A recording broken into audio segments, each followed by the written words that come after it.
Olá, tudo bem com vocês? Como é que vocês estão? Para quem não me conhece, eu me chamo Fábio, sou professor de uma universidade federal aqui em Minas Gerais, sou matemático de formação e eu trabalho com epidemiologia há mais de uma década no tocante à propagação de doenças infectocontagiosas. Eu fiz uma série de vídeos abordando alguns aspectos da Covid-19 há um tempo atrás e faz um tempo que eu não trago nada novo, eu não trago nenhuma discussão nova.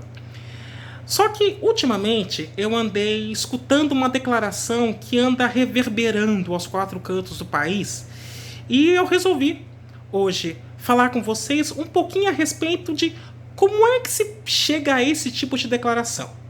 A declaração é a seguinte, abre aspas, 70% de vocês terão que se molhar nessa chuva, fecha aspas. Numa clara indicação de que 70% da população precisaria estar infectada para a pandemia desaparecer. Essa declaração tem método, ela não vem do nada, não é uma maluquice, não é uma invencionice. Mas eu gostaria de, nesse vídeo, tratar especificamente do que está por trás dessa declaração, usando números mesmo, e também das possíveis implicações de fazer isso de maneira desenfreada, sem planejamento nenhum. Então vamos por partes. Quando nós estamos estudando epidemiologia, existem dois números na propagação de doenças que são muito importantes. O primeiro é aquilo que a gente chama de número básico de reprodução, que seria um número que indica, em média, quantas pessoas um doente infecta. Em outras palavras, se eu estou falando que esse número é 3, eu estou dizendo que uma pessoa doente infecta outras 3. Se esse número for 10, uma pessoa doente infecta outras 10 e assim por diante. Esse número depende do patógeno que causa a doença ou da condição que causa a doença. Então esse número varia de doença para doença e não tem uma forma específica de defini-lo. Não tem uma forma padrão para defini-lo. Ele varia de doença para doença. No caso do sarampo, por exemplo, ele é 15. E no caso da Covid-19, ele é 2,81. É claro, escutando isso dá a impressão de que o sarampo é mais grave do que a Covid. Não necessariamente, porque a quantidade de pessoas que são internadas por sarampo é muito menor do que a quantidade de pessoas que são internadas em função do coronavírus. Mas é um número só para indicar como é que evolui o contágio. Então, no Brasil, esse número está 2,81. Isso significa que um infectado portador do coronavírus, alguém que está com a Covid-19, ele infecta, em média, outras 3 pessoas. Este número a gente chama de número básico de reprodução. No caso da Covid, no Brasil especificamente, é 2,81. Bom, existe um outro número chamado número efetivo de infecção. Como é que a gente calcula isso? A gente pega o número básico de reprodução, o 2,81, e multiplica pela quantidade percentual da população que está suscetível, ou seja, o percentual da população que não foi infectado. Então, se eu estou numa população que 60% dela não foi infectado, eu vou pegar 2,81 e multiplicar por 0,6. Se eu tenho 40% da população não infectado, eu vou pegar 2,81 e multiplicar por 0,4 e assim por diante. Quando esse número efetivo de infecção fica menor do que 1, matematicamente nós mostramos que estamos no pico da pandemia e, portanto, ela tende a diminuir. E aí, neste momento, nós alcançamos aquilo que chamamos de imunização de rebanho. É o nome que se dá a este momento. E o que isso tem a ver com 70%? Bom, veja só. Para a gente poder, então, verificar em que momento há uma imunização de rebanho, a conta mais fácil de ser feita é a seguinte. Se eu quero que o número efetivo de infecção fique menor do que 1, e eu já sei que o número básico de reprodução é 2,81, o que eu faço? Eu pego 1 e divido por 2,81. Na hora que eu faço essa conta, eu vou chegar em aproximadamente 0,36. Isso significa o quê? Que eu vou chegar no estágio da imunização de rebanho quando 36% da população estiver suscetível, ou seja, estiver sã. Mas se 36% da população não foi infectada, é porque 64% já foi. E é daí que você tira então aqueles 70% da declaração original. No caso da Covid-19, nós vamos ter a imunidade de rebanho quando 64% da população estiver infectada. Pensando no município de Teófilo Otoni, onde eu moro, se eu faço essa conta para a população, isso dá cerca de 90 mil pessoas. Na cidade que você mora, basta fazer esse cálculo. 64% da população total. É essa quantidade que deverá estar infectada para que na sua cidade você alcance aí, então, a imunização de rebanho. Qual é o problema dessa estratégia? Bom, a primeira é que não se sabe se a imunização para a Covid é permanente. Ela pode ser como a gripe, que é temporária. As pessoas que têm gripe, elas gripam mais de uma vez na vida. Mas também ela pode ser permanente como H1N1. A pessoa que pega H1N1 não pega a doença nunca mais. No caso da Covid, não se sabe que tipo de imunidade é. Quando nós estamos pensando em imunização de rebanho, a gente está pensando no primeiro momento que essa imunidade é permanente. Porque senão não faz sentido você deixar um grande número de pessoas se infectar para depois, daqui a 1, 2 anos, fazer tudo isso de novo. Então, a primeira coisa que se pensa é: a imunidade é permanente. Para a Covid-19 não há nada que indique isso. Esse é o primeiro problema. Bom, o segundo problema é que se você vai aplicar a imunidade de rebanho fazendo com que as pessoas se infectem, se você pensar que no caso da Covid-19, 19% dos infectados vão parar no hospital, que é essa proporção que tem sido observada no mundo, então se você deixa muita gente se infectar de uma vez só, você vai ter muita gente no sistema de saúde. E nós temos que lembrar que o fato da Covid-19 existir não significa que dengue, chikungunya, infarto, derrame, que essas coisas sumiram. Câncer, que essas doenças desapareceram. O sistema de saúde tem que dar conta de abarcar todas essas doenças, mais a Covid-19. E a Covid-19 já exige muito do sistema de saúde em virtude da alta taxa de hospitalização observada no mundo. Então essa é uma outra coisa que tem que se pensar. Se você vai deixar todo mundo ficar doente de uma vez, você vai ter um problema sério com o sistema de saúde. Bom, nesse sentido, a pergunta que se faz é: há alguma forma de evitar de não ser necessária a imunidade de rebanho? Bom, há duas. A primeira, se você tivesse uma vacina. Ela não existe. Né? Existem alguns testes clínicos tratando de vacina, mas esse é assunto para outro vídeo. Né? Mas o que se sabe hoje é não tem vacina e a melhor perspectiva é 2022, uma vacina em larga escala para ser aplicada na população. Mesmo assim, você não vai conseguir vacinar 7 bilhões de pessoas. A segunda coisa que pode ser evitar a imunidade de rebanho é se eu controlo o contágio de maneira que dê tempo de as autoridades sanitárias, os especialistas em infectologia, os virologistas, enfim, os especialistas na área buscarem uma vacina, o que impediria então o contágio elevado, essa necessidade de ter essa quantidade de gente infectada, e ao mesmo tempo as medidas que restringem a circulação de pessoas dão tempo hábil para que o sistema de saúde possa absorver os casos mais graves. E aí, nesse sentido, quando nós estamos adotando uma medida de restrição de circulação, e seja lá o nome que você dê a isso, isolamento vertical, lockdown, esse trambolho que a gente chama de quarentena, mas na realidade não é uma quarentena, isso também é assunto para um outro vídeo, mas não é uma quarentena, enfim. Essas medidas de restrição da circulação, todas elas, em maior ou menor grau, estão promovendo sim o processo de imunidade de rebanho. Estão sim promovendo esse processo.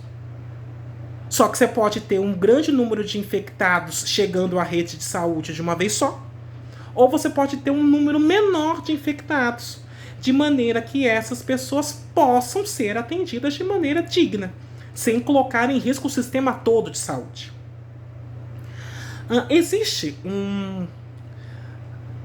eu não consigo classificar isso de um jeito agradável. Então eu vou usar o termo que a gente costuma usar na academia. Existe uma vigarice intelectual que acredita piamente, que prega piamente, que não há motivo para preocupação, porque como você vai ter que infectar 64% da população, então bota essa galera toda para ser infectada logo de uma vez. Bem, então vamos pensar nesse cenário. Você não faz medida nenhuma de restrição, você não isola ninguém, você não afasta ninguém, você deixa a vida seguindo as pessoas que se infectam de maneira desenfreada. Vida que segue, como dizem antigamente, né? Como dizendo na minha terra, vida que segue. Deixa assim. O que vai acontecer é o seguinte: todas as projeções matemáticas, ou melhor, todas não, a grande maioria das projeções matemáticas estabelece que nesse caso o pico vai acontecer em 3 meses e meio a 4 no máximo. Então eu vou fazer a conta pensando na cidade que eu moro. Então imagine que em Teófilo Otoni, onde eu moro, 90 mil pessoas ficassem infectadas em 4 meses. Nos próximos 4 meses. Você bota ali os 19%, isso daria um pouco menos de 18 mil pessoas que precisariam ser hospitalizadas em 4 meses. O que acontece, e é óbvio, é que o sistema de saúde não aguenta. O sistema de saúde não aguentando, essas pessoas não vão ter tratamento. Não tendo tratamento, o que pode ocorrer?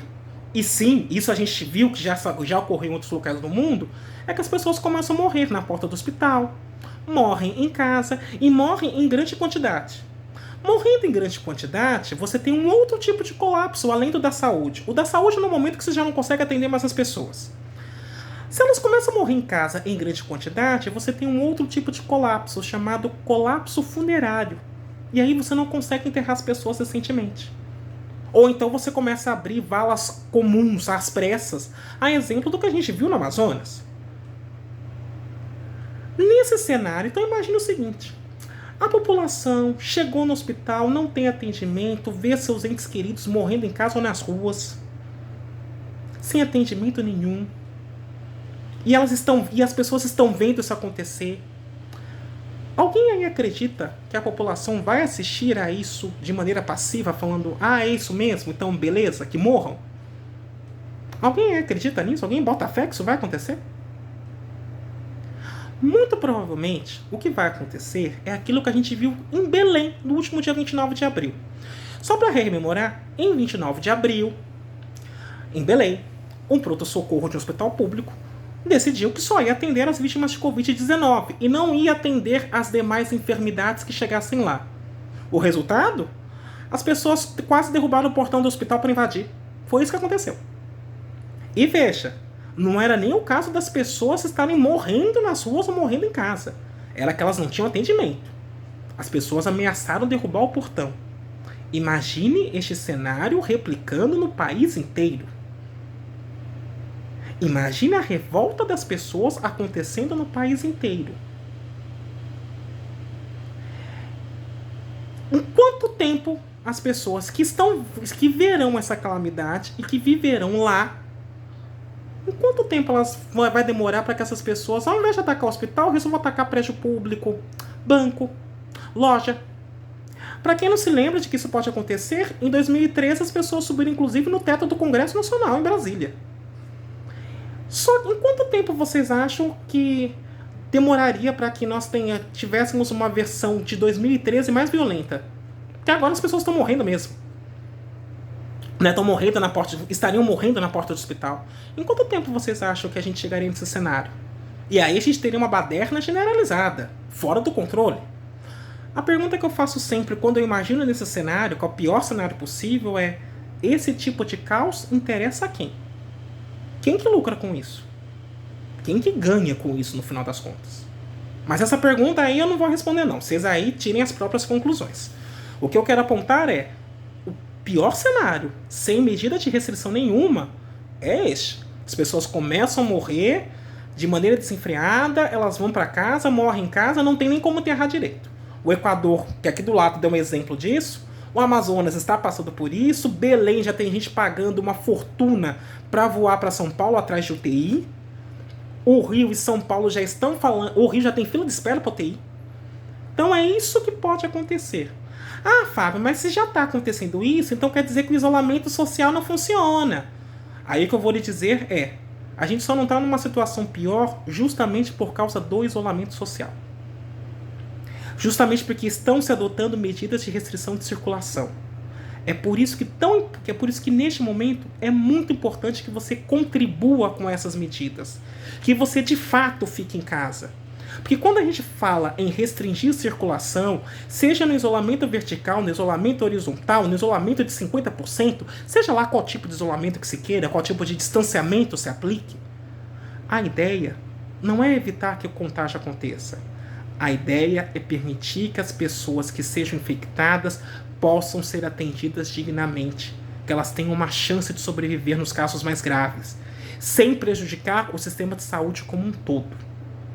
Porque se ele entra em colapso, aí você pode ter decisão judicial, você pode ter o plano de saúde que você quiser, você pode ter todo o dinheiro do mundo, você não é atendido porque não tem vaga. É simples assim. Então, por isso é que todos os especialistas no mundo insistem nesse momento que se adotem medidas de restrição de circulação. É por isso que se insiste nisso. Porque como você não tem uma vacina, a única forma de você garantir que o sistema de saúde atenda as pessoas de maneira digna é evitando que apareça um grande número de doentes de uma vez só.